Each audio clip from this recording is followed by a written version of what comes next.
চট্টগ্রাম বিভাগের দুই একটি স্থানে হালকা বৃষ্টিপাতের সম্ভাবনা থাকলেও দেশের অন্যান্য অঞ্চলে আংশিক মেঘলা আকাশসহ আবহাওয়া মূলত শুষ্ক থাকবে। একই সঙ্গে সারা দেশে দিনের তাপমাত্রা প্রায় অপরিবর্তিত থাকতে পারে বলে জানিয়েছে আবহাওয়া অধিদপ্তর।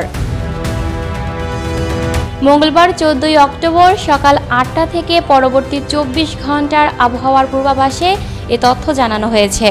পূর্বাভাসে আরও বলা হয়েছে, মৌসুমি বায়ুর প্রভাব এখনও দেশের ওপর সক্রিয় রয়েছে, তবে তা কিছুটা দুর্বল হতে শুরু করেছে।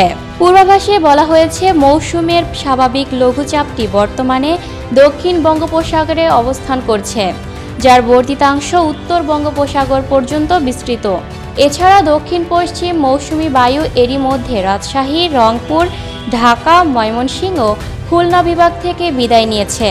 আগামী 15 অক্টোবরের মধ্যে দেশের বাকি অংশ থেকেও মৌসুমি বায়ু সম্পূর্ণভাবে বিদায় নিতে পারে।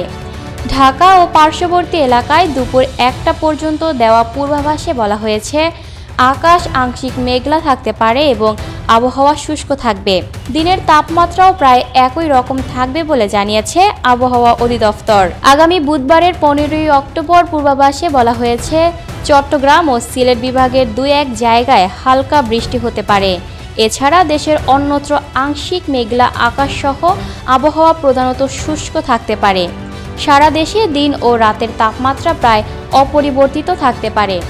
আগামী বৃহস্পতিবার 16 অক্টোবর ঢাকা, বরিশাল, চট্টগ্রাম ও সিলেট বিভাগের 2-1 জায়গায় হালকা থেকে মাঝারি ধরনের বৃষ্টি হতে পারে। এছাড়া দেশের অন্যত্র আংশিক মেঘলা আকাশসহ আবহাওয়া প্রধানত শুষ্ক থাকতে পারে। সারা দেশে দিনের তাপমাত্রা প্রায় অপরিবর্তিত থাকতে পারে এবং রাতের তাপমাত্রা সামান্য বাড়তে পারে।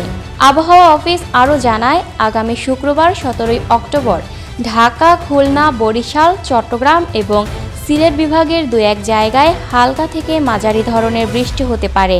এছাড়া দেশের অন্যত্র আংশিক মেঘলা আকাশসহ আবহাওয়া প্রধানত শুষ্ক থাকতে পারে। সারা দেশে দিনের তাপমাত্রা প্রায় অপরিবর্তিত থাকতে পারে এবং রাতের তাপমাত্রা সামান্য বাড়তে পারে। Lucky Akter, people voice television, Dhaka.